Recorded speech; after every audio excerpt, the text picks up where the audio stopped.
Premier défi des chercheurs, trouver une substance qui ait un effet marqué et relativement rapide sur le système immunitaire.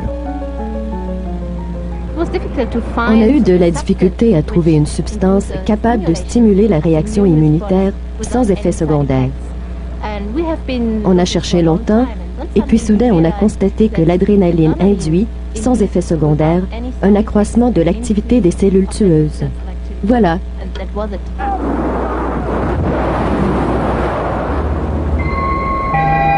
Lorsqu'on est inquiet ou excité, notre corps libère de l'adrénaline.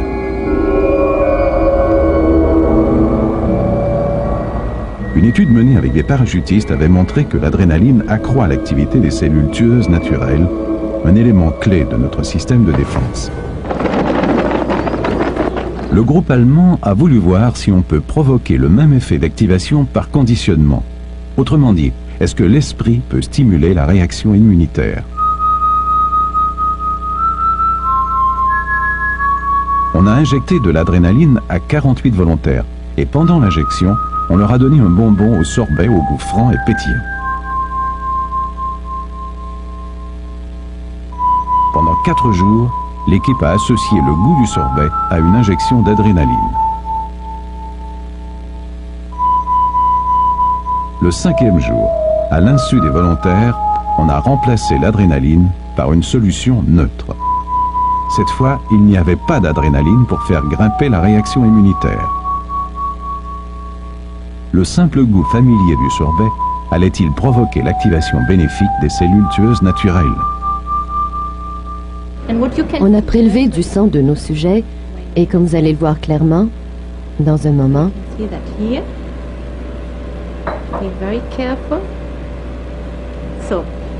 voilà.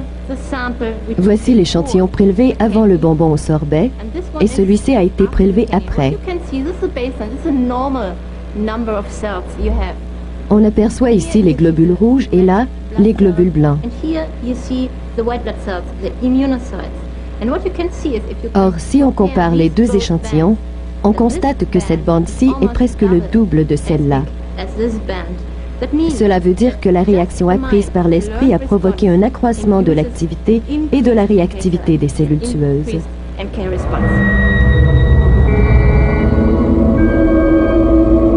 Les médecins ne pouvaient que conclure qu'il est possible de conditionner des gens à accroître le nombre et l'activité de leurs propres cellules tueuses. On pense que ces cellules peuvent détruire certains types de cellules cancéreuses. Notre état d'esprit pourrait-il nous aider à combattre le cancer?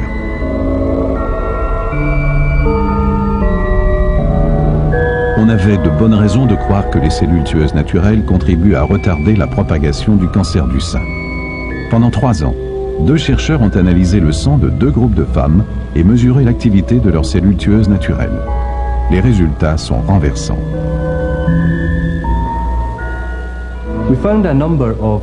On a trouvé plusieurs différences immunologiques entre les 2 groupes. Chez les malades qui avaient pratiqué la relaxation et l'imagerie, on a constaté une activation de certains globules blancs qu'on croit importants pour cibler et tuer les cellules cancéreuses. Voici 2 cellules tueuses naturelles qui attaquent une cellule cancéreuse.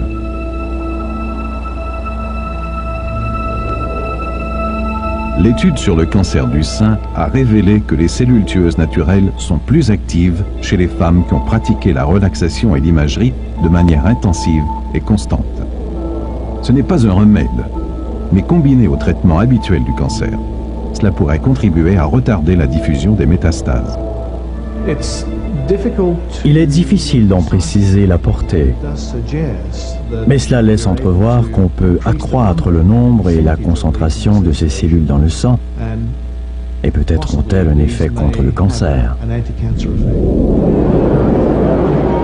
Et le cerveau. Dans le marché, on trouve déjà toutes sortes d'appareils d'exercice cérébral. En synchronisant des stimuli visuels et sonores, on cherche à exciter les neurones et à renforcer les connexions cérébrales. There's a real spectacular change, like kind of Picasso. Dans les années 1970, le biologiste montréalais Bernard Grade a tenté de vérifier s'il se passait vraiment quelque chose d'objectif lors de l'imposition des mains. Il a fait plusieurs séries d'expériences avec un guérisseur d'origine hongroise, un certain Oscar Estebani, qui imposait les mains à des souris.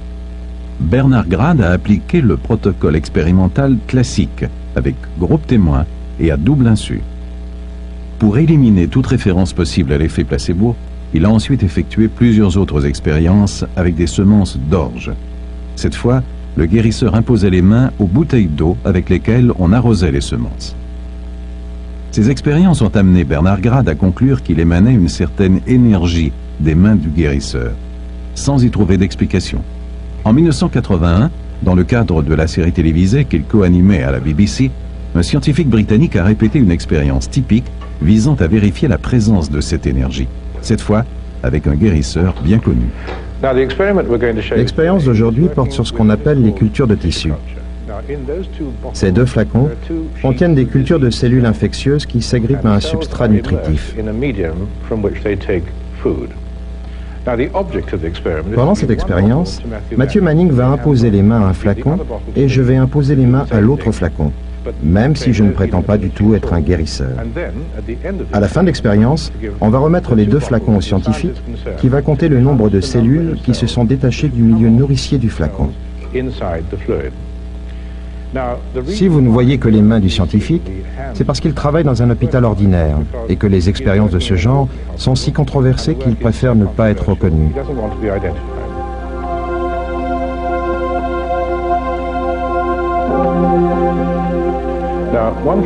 On a remis un flacon à Matthew Manning, et voici l'autre. Il va y imposer les mains pour tenter de répéter ce qu'un scientifique américain le dit capable de faire. Je vais faire de même sur celui-ci. Et à titre de contrôle, pour tenir compte de la faible possibilité que j'en sois capable moi aussi, nous avons un troisième flacon qui ne sera donné à personne. Nous allons ensuite mesurer les cellules dans les trois flacons. Matthew Manning, lui, qui est le sujet cible de l'expérience, eh bien, lui, c'est un sensitif, c'est-à-dire un médium, comme on dit en parapsychologie, qui avait été déjà un agent de poltergeist, qui a fait de l'écriture automatique, de la peinture automatique, et qui s'est livré après à des activités de guérisseur. Et c'est pour ça qu'on lui a demandé de collaborer pour cette expérience-là. L'expérience est supervisée par le physicien John Hasted. Une trentaine d'expériences de ce genre ont déjà été menées aux États-Unis. Dans 27 de ces expériences, toutes à double insu, il y avait davantage de cellules mortes dans le flacon sur lequel Matthew Manning a imposé les mains que dans ceux des contrôles. Lorsque les 15 minutes sont écoulées, le professeur Hasted inscrit un code connu de lui seul sur chacun des flacons et il les remet aux scientifiques. Ce n'est qu'après avoir mesuré la concentration de cellules mortes qui se sont détachées dans chacun des flacons qu'il saura à qui correspondent les trois flacons. Les cellules vivantes restent collées à la paroi de verre du flacon, tandis que les cellules mortes s'en détachent et flottent dans la solution. On retire la solution qui contient les cellules mortes de chacun des flacons, puis on la mélange à une teinture et à d'autres substances chimiques.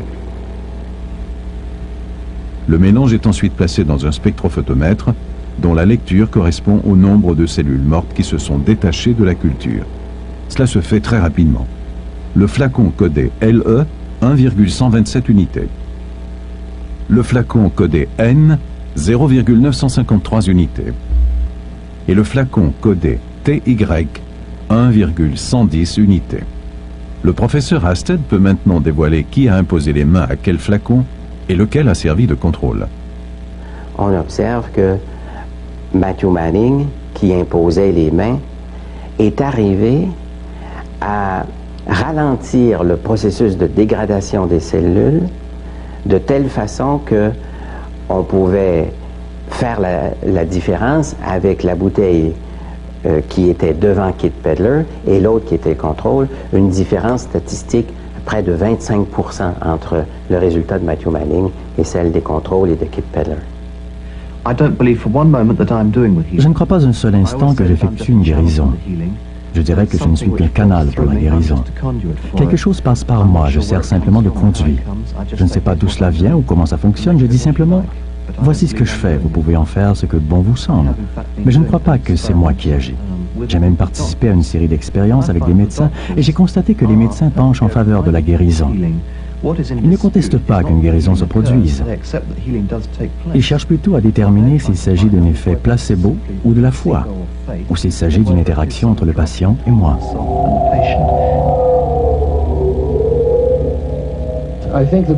Je pense qu'on est devant un moyen paranormal de stimulation d'un effet normal.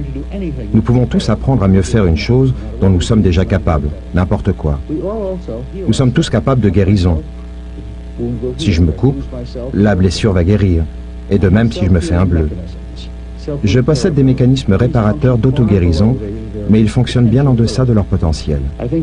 Je crois que la guérison psy est un moyen paranormal de stimuler le potentiel d'auto-guérison d'une personne. C'est un message télépathique, si l'on veut, qui stimule parfois le potentiel de guérison de l'individu.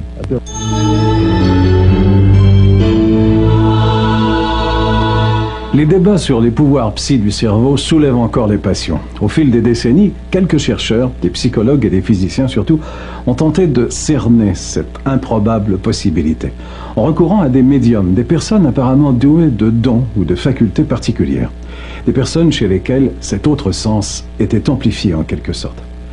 Les résultats n'ont pas convaincu, mais il ne faudrait surtout pas conclure à l'inexistence de l'effet psy. Une autre approche, beaucoup plus discrète, voire banale, qui explore d'infimes anomalies, nous amène à des conclusions renversantes. 9000 boules, éjectées en l'espace de 12 minutes, viennent finir leur course à obstacles dans des godets où elles sont immédiatement comptées.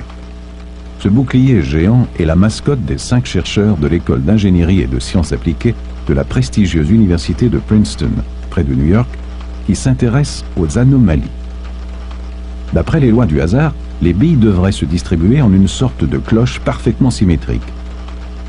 Or, à tous les visiteurs, on demande de souhaiter que les billes aillent plus à gauche ou à droite. Autre type d'expérience, on demande au sujet d'influencer les fluctuations imprévisibles de la hauteur de ce jet d'eau. Les sujets sont tous des personnes ordinaires qui n'ont aucune prétention d'agir par la pensée sur la matière. Bon nombre de musiciens, de fous d'ordinateurs, de joueurs et même certains automobilistes sont persuadés qu'il existe entre certains instruments et nous des affinités électives. Si cette femme, sans trop savoir comment, influe de façon infinitésimale mais réelle sur les oscillations de ce pendule, alors cela signifie que les systèmes mécaniques ou informatiques, comme les générateurs de nombres aléatoires, peuvent subir des influences d'ordre psychique. C'est l'effet psy que rejette d'emblée la grande majorité des scientifiques d'aujourd'hui. C'est un peu comme si, électroniquement, la machine jouait à pile ou face avec des pièces de monnaie. À chaque essai, à chaque bip, c'est comme si elle lançait 200 pièces en l'air et qu'elle vous dise combien de pièces sont retombées sur face. On appuie sur un bouton et 30 secondes plus tard, la machine a débité au hasard 10 000 chiffres compris entre 1 et 200. La seule chose qu'on ait eu à faire, c'est de dire si on souhaitait qu'il soit en majorité au-dessus ou au-dessous de la barre de 100. Qu'on gagne ou qu'on perde ne signifie rien. L'important, c'est ce qui émerge du hasard pur quand des centaines de personnes ont joué ainsi des milliards de fois à pile ou face. Sur un nombre d'essais élevé, on devrait s'attendre à des fluctuations insignifiantes du type de celles qu'on voit ici. Cependant, nous avons observé que sur un très grand nombre d'essais, les fluctuations tendent à s'accumuler. À l'issue de plus de 10 années de recherche, les 5 personnes qui travaillent dans ce minuscule laboratoire arrivent à des constatations étonnantes. Premièrement, la volonté de l'opérateur infléchit de façon infime mais réelle le fonctionnement théoriquement aléatoire de ces machines. Deuxièmement, cette influence s'exerce quel que soit le type de machine et quelle que soit la distance. Enfin, l'influence exercée par un opérateur donné est reconnaissable. Est-ce à dire que chaque personne possède une sorte de signature, d'empreinte psychique? Peut-on parler de preuve?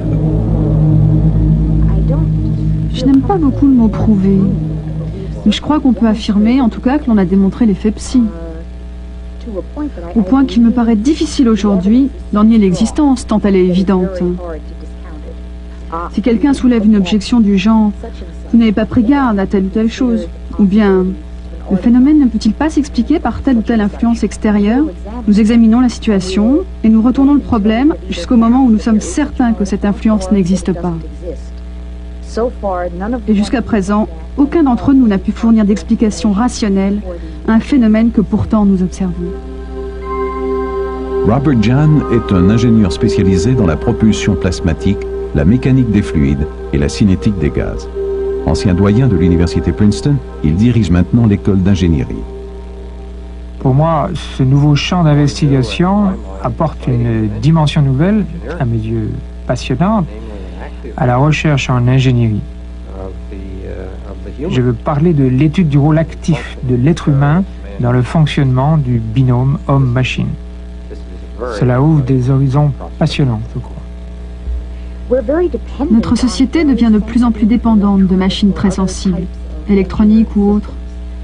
Et dans une course effrénée, nous inventons des systèmes de plus en plus rapides, de plus en plus performants, de plus en plus petits et partant de plus en plus fragiles. Et notre dépendance à leur égard s'accroît sans cesse. Et nous n'avons toujours pas abordé la question de savoir si ces systèmes informatisés, si tous ces engins électroniques, en un mot, si toute cette machinerie ultra sophistiquée, pourrait éventuellement devenir vulnérable, voir son fonctionnement normal s'infléchir sous l'influence de la personne humaine.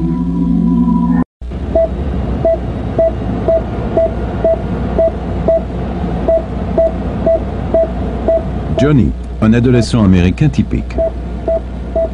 À première vue, il est en train de s'amuser. Mais en réalité, il fait de l'exercice. Un exercice bien particulier. Johnny est en train d'apprendre à contrôler son cerveau. Lorsqu'il avait 14 ans, on a constaté qu'il avait beaucoup de difficultés à se concentrer. Puis il a abandonné l'école et il a commencé à prendre de la drogue comme bien d'autres jeunes.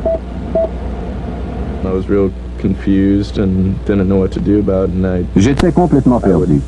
Je reprenais mes études, je faisais tout mon possible, mais j'avais encore de la difficulté à me concentrer. Je savais qu'il fallait faire quelque chose. Dans cette clinique médicale de Los Angeles, Johnny apprend à se concentrer grâce à une technique appelée neurofeedback, qui vise à renforcer certaines zones cérébrales. Des électrodes reliées à un ordinateur lui permettent de contrôler le déroulement du jeu par la pensée. Lorsque Johnny est immobile et bien concentré, le Pac-Man se colore et avance. Lorsque Johnny est tendu ou distrait, le Pac-Man s'arrête et disparaît de l'écran. Le but de cet exercice, apprendre à se contrôler uniquement par la pensée et améliorer la concentration. L'ingénieur électronicien Herschel Tumim a mis au point ces appareils en collaboration avec des neuropsychologues. Au début, il était très sceptique.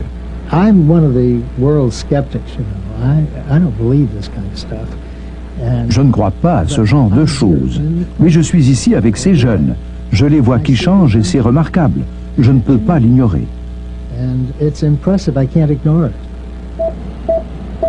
Après 6 mois de thérapie, Johnny a obtenu des résultats tangibles. Maintenant, je vais très bien. Je suis régulièrement le traitement depuis quelques mois et je peux me concentrer. Mes ondes cérébrales sont comme celles d'une personne normale. Je vais continuer encore quelques temps et bientôt, je pourrai cesser le traitement et revenir seulement de temps à autre.